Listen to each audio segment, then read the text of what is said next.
নবম pay scale বাস্তবায়ন ও সর্বনিম্ন বেতন ৩৫,০০০ টাকার দাবিতে মহাসমাবেশ করেছে সরকারি কর্মচারী ঐক্য পরিষদ।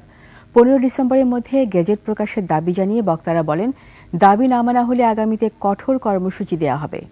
আব্দুল কাদের নাহিদ রিপোর্ট।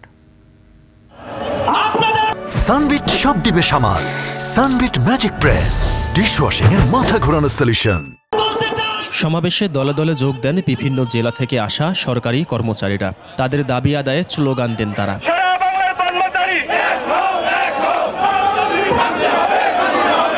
সর্বনিম্ন বেতন ৩৫,০০০ থেকে ১,৪০,০০০ টাকার দাবি তাদের। দ্রব্যমূল্যের ব্যয় বাড়লেও তাদের সুযোগ সুবিধা বাড়েনি বলে জানান তারা। আমাদের ন্যায্য অধিকার, আমাদের পেটের দাবি। ১ টাকার জিনিস আমরা যখন কিনতাম, এখন সেটা কিনি আমরা ২ থেকে ২.৫ টাকা। আমরা কোথায় যাব? সকল ক্ষেত্রেই মূল্য বৃদ্ধি পেয়েছে, কিন্তু কর্মকর্তাদের মূল্য বৃদ্ধি পায় নাই। আমাদের এই নবম পে স্কেল এই ডিসেম্বরের মাধ্যমে দিতে হবে, এটাই আমাদের দাবি। আমাদের অধিকার, আমাদের জাতীয় নবম পে স্কেল মেনে নিন। আগামী ১৫ ডিসেম্বরের মধ্যে গেজেট প্রকাশের দাবি জানান বক্তারা।